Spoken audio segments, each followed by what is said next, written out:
யோபின் புஸ்தகம் 23ஆம் அதிகாரம் 10ஆம் வசனத்தை வாசிக்கிறேன். யோபின் புஸ்தகம் 23ஆம் அதிகாரம் 10ஆம் வசனம். ஆனாலும் நான் போகும் வழியை அவர் அறிவார், அவர் என்னை சோதித்த பின் நான் பொன்னாக விளங்குவேன். ஆமேன். இங்கே பக்தன் சொல்லுவார், நான் பொன்னாக விளங்குவேன். கர்த்தர் நம்மளையும் பொன்னாக விளங்க வைப்பார். கிறிஸ்துவுக்குள் பிரியமானவர்களே, யோபு எந்த நேரத்தில் எந்த நிலைமையில் இந்த வார்த்தையை சொல்லுகிறார் என்பதை நாம் தியானிக்கும் போது, யோபின் புஸ்தகம் 23ஆம் அதிகாரம் 8-9 வசனங்களை நான் வாசிக்கிறேன். இதோ நான் முன்னாக போனாலும் அவர் இல்லை, பின்னாக போனாலும் அவரை காணேன். இடதுபுறத்தில் அவர் கிரியை செய்தும் அவரை காணேன், வலதுபுறத்தில் நான் அவரை காணாத படித்து ஒளித்திருக்கார் என்று பக்தன் சொல்கிறார். யோபுடைய வாழ்க்கையிலே நடந்த சம்பவங்களை பார்க்கும்போது, அவர் தன் பிள்ளைகளை இழக்கிற ஒரு காரியம், தன் மிருக ஜீவனை இழந்து போன ஒரு காரியம், வேலைக்காரர்களை இழந்து போன அந்த சூழ்நிலை, இப்படிப்பட்ட சூழ்நிலை அவர் சொல்லுகிறார், நான் போகும் வழியை அவர் அறிவார். தேவ பிள்ளைகளே, அவரை குறித்து வசனம் சொல்லுகிறது, அவர் உத்தமன் என்று சொல்லுகிறார். யோபு 1:1 வாசிக்கும் போது, அங்கே அவரை குறித்து வாசிக்கும் போது, அந்த மனுஷன் உத்தமனும் சன்மார்க்கனும் தேவனுக்கு பயந்து பொல்லாப்புக்கு விலகுறமாய் இருந்தான். அப்படிப்பட்டவருடைய வாழ்க்கையை தான் சோதனை வந்து கொண்டிருக்கிறது. ஆகவே உங்களுடைய வாழ்க்கையிலும் என்னுடைய வாழ்க்கையிலும் சோதனை வந்து கொண்டு இருக்கிறது என்றால், போராட்டங்கள் வந்து கொண்டு இருக்கிறது என்றால், வேதனைகள் வந்து கொண்டே இருக்கிறார், தொடர்ந்து பிரச்சனைகள் வந்து கொண்டே இருக்கிறது என்றால், கர்த்தர் உங்களை பொன்னாக மாற்ற போகிறார் என்று அர்த்தம். நம்மை பொன்னாக மாற்ற போகிறார் என்று அர்த்தம். அது பொன்னாக விளங்க வேண்டிய நேரத்துக்குள்ளாக போய் கொண்டிருக்கும். அந்த ப்ராசஸை கர்த்தர் தொடங்கிவிட்டார் என்ற அர்த்தம். ஏனென்றால் இந்த உபத்திரவம், இந்த பாடுகள் தொடர்ந்து இருப்பதில்லை. ஏன் என்றால், யாரெல்லாம் உத்தமராய் நீதிமான்களாய் இருக்கிறார்களோ கர்த்தர் அவர்களுடைய சோதனையில அப்படியே விட்டு விடுவதில்லை. ஆகவே தான் யோபு பக்தன் சொல்லுகிறார், எல்லாவற்றையும் இழந்த பிற்பாடு அவர் சொல்லுகிறார், இந்த கஷ்டத்தையும் இந்த துக்கத்தையும் இந்த வேதனையும் கர்த்தரிடத்தை சொல்ல வேண்டும் என்று அவர் இருதயம் அங்கலாய்த்து கொண்டு இருக்கிறது. அவர் சொல்லுகிறார், இதோ நான் முன்னாக போனாலும் அவர் இல்லை, பின்னாக போனாலும் அவரை காணேன். பாருங்க, அவ்வளவு வேதனையில சோதனையில கர்த்தரை தேடுகிறார். அவர் சொல்றாரு, இல்ல, ஆண்டவர்கிட்ட நான் பேசலான்னு போறேன், அவர் இல்லை. ஆனா இடதுபுறத்துல அவர் கிரியை பாக்குறேன், வலதுபுறத்துல அவரை காணாதபடிக்கு ஒளித்திருக்கிறான்னு சொல்றாரு. ஆனா கர்த்தர் அதை பார்த்து கொண்டே இருக்கிறார். சங்கீதம் 1ஆம் அதிகாரம் 6ஆம் வசனத்துல பார்க்கிறோம், கர்த்தர் நீதிமான்கள் வழியை அறிந்திருக்கிறார். கிறிஸ்துவுக்குள் பிரியமானவர்களே, கர்த்தர் நீதிமான் வழி அறிந்திருக்கிறார். நாமெல்லாம் நீதிமான்களாய் இருக்கும் போது நம்முடைய வழியை கர்த்தர் அறிந்திருக்கிறார். நம்முடைய போகும் பாதையை கர்த்தர் அறிந்திருக்கிறார். உங்களுடைய வாழ்க்கையும் என்னுடைய வாழ்க்கையும் எந்த நிலைமையில இருக்கிறது, எந்த சூழ்நிலையை போய் கொண்டிருக்கிறது அவர் நன்கு அறிவார். ஆகவே தான் நாம் கலங்க தேவையில்லை. இந்த படிப்பட்ட ஊழியத்திலும் சரி, குடும்ப வாழ்க்கையும் சரி, வேலை ஸ்தலத்திலும் சரி, பலவிதமான போராட்டங்கள் நீதிமானாகிய நமக்கு வந்தாலும், வேதனைகள் வந்தாலும், ஒருவேளை நம்ம வேலை ஸ்தலத்துக்கு ஆபத்து வந்தாலும், நம்முடைய பிசினஸ்ல ஆபத்து வந்தாலும், ஊழியங்களில பலவிதமான போராட்டங்கள் வந்தாலும், அங்கே கர்த்தர் இருக்கிறார். நம்மளால பார்க்க முடினாலும் ஆனா உணர முடியும்.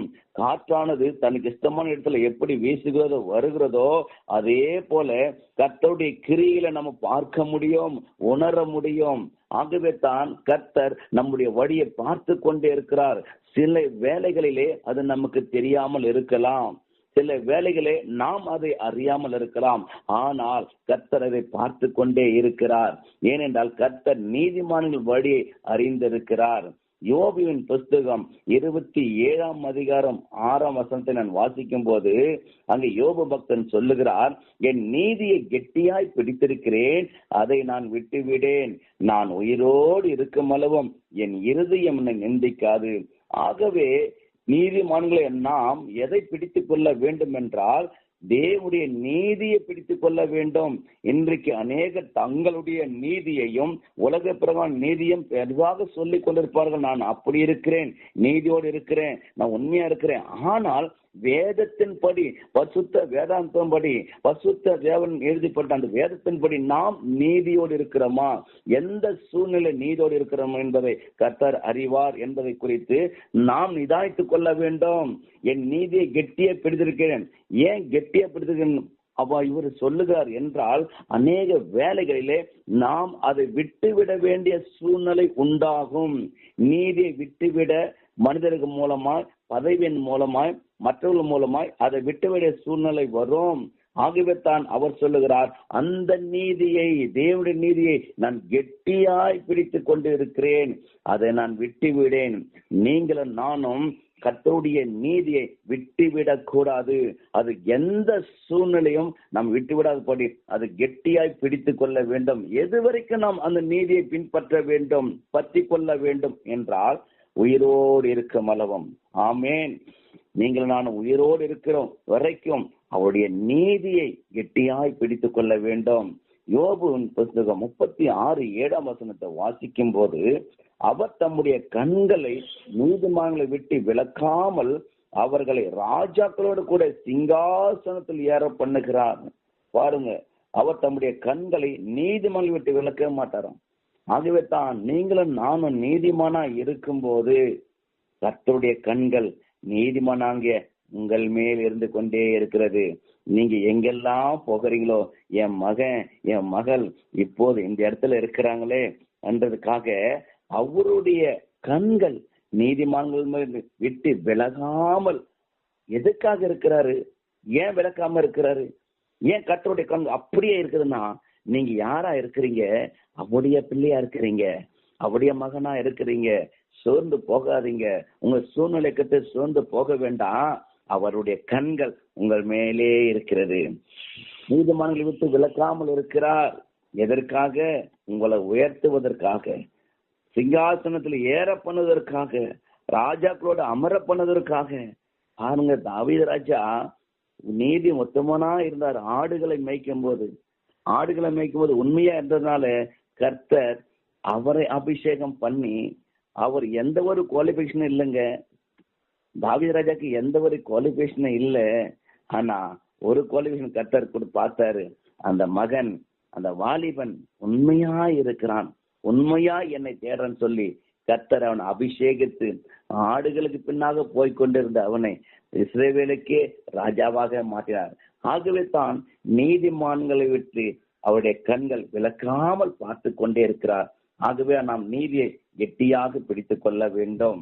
சங்கீதம் 7:9 வாசிக்கும் போது, துன்மார்க்குடைய பொல்லாங்கை நீதிமானை ஸ்திரப்படுத்துவீராக.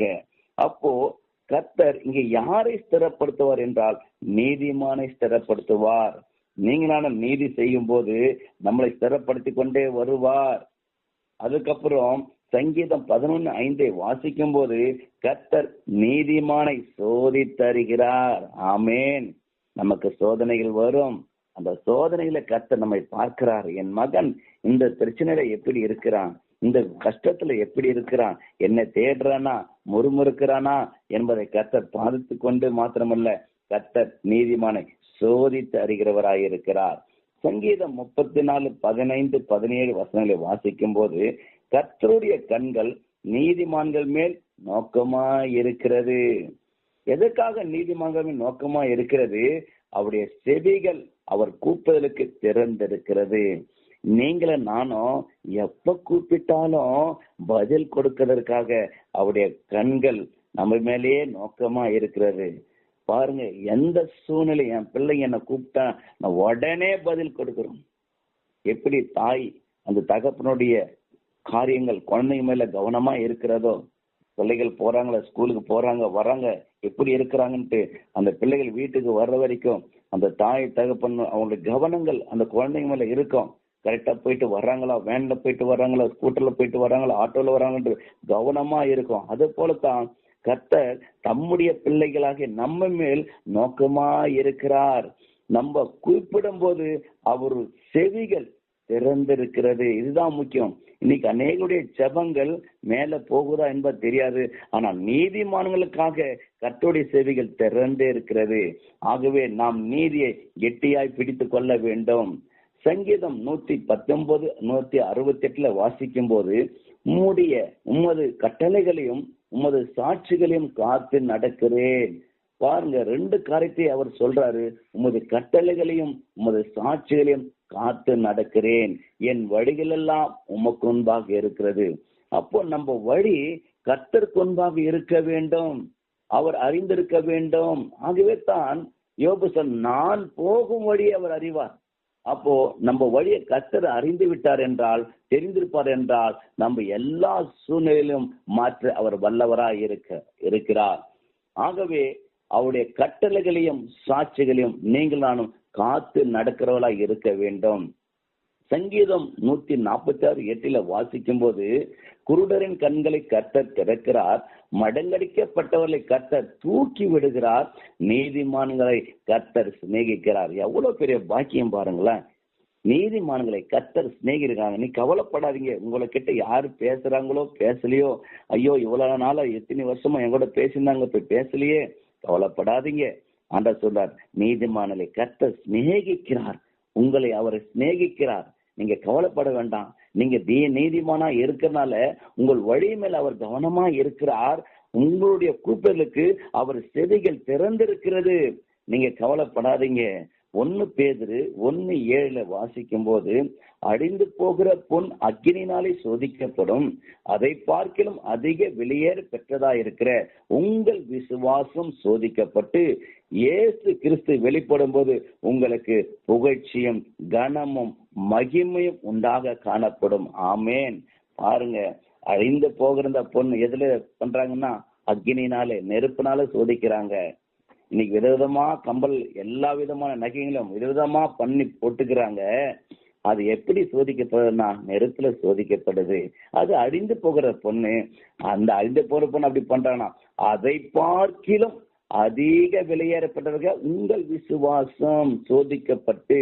அப்படின்னா தேவனுடைய பிள்ளைகளே, நம்ம விசுவாசம் சோதிக்கப்படும். அதனால எதனால சோதனை வருது, எதனால ஐயோ நமக்கு இவ்வளவு கஷ்டம் வருது, பயந்துராதீங்க.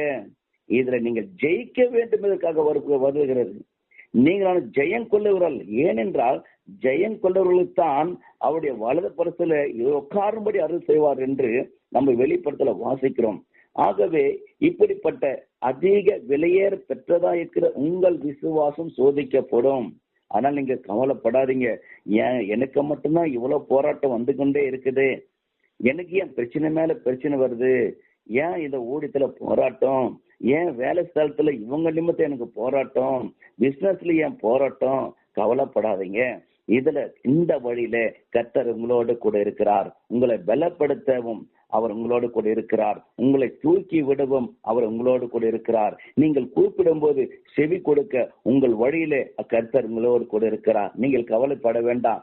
இப்படி சோதிக்கப்பட்டு பிற்பாடு அங்க சொல்றாரு, இயேசு கிறிஸ்து வெளிப்படும் போது உங்களுக்கு என்ன கிடைக்குதுன்னா, புகழ்ச்சி வருங்க, கனம் வரும், மகிமை காணப்படுங்க. இதுதான் பெரிய ஒரு சந்தோஷம். இப்ப வர மகிமை கொஞ்ச நாளைக்கு தான், கொஞ்சம் இருக்கும், அதுக்கப்புறம் போயிடும். ஆனா ஆண்டவர் கொடுக்கறது எப்படின்னா, எப்போ கனமும் மகிமையும் புகழ்ச்சியும் நம்ம கொடுக்கப்படும். ஹல்லேலூயா. அங்கே சங்கீதம் 66:10 வாசிக்கும் போது, தேவனே எங்களை சோதித்தீர், வெள்ளியை பொடுமிடுவது போல எங்களை பொடுமிட்டீர் என்று பக்தன் சொல்லுகிறான். நீதிமொழிகள் 17:3 வாசிக்கும் போது, வெள்ளியை குகையும் பொன்னை புடமும் சோதிக்கும், இருதயங்களை சோதிக்கிறவரோ கர்த்தர். ஆமேன். பாருங்க, 2 கொரிந்தியர் 4:17 வாசிக்கிறேன். மேலும் காணப்படுவரை அல்ல, காணப்படாதவரை நோக்கி இருக்கிற நமக்கு அது சீக்கிரத்தில் நீங்கும் இந்த லேசான உபத்திரவம் மிகவும் அதிகமான நித்திய கனமகிமையை உண்டாக்கும். ஹல்லேலூயா, ஹல்லேலூயா. நமக்கு அதிக கனமகிமை உண்டாக்க போகிறது. கவலைப்படாதீங்க, சோர்ந்து போகாதீங்க. சோதனையிலே கர்த்தர் விடுகிறவர் அல்ல, வேதனையிலே இருக்க விடுகிறவர் அல்ல, கண்ணீரிலே வைத்திருப்பவர் அல்ல, அதிலிருந்து உங்களை மாற்றுகிறவர். அதனால் தான் பக்தன் சொல்கிறார், அவர் என்னை சோதித்த பின் பொன்னாக விளங்குவேன். கர்த்தர் உங்களையும் என்னையும் பொன்னாக விளங்க வைக்க போகிறார். கவலைப்படுங்க, கர்த்தர் உங்களையும் உங்கள் குடும்பத்தையும் உங்கள் ஊழியம் உங்கள் வேலையும் உங்கள் பிசினஸையும் கர்த்தர் இந்த நாளிலே ஆசீர்வதிப்பாராக. ஆமேன், ஆமேன், ஆமேன். ஸ்தோத்திரம். ஆமென். ஸ்தோத்திரம்.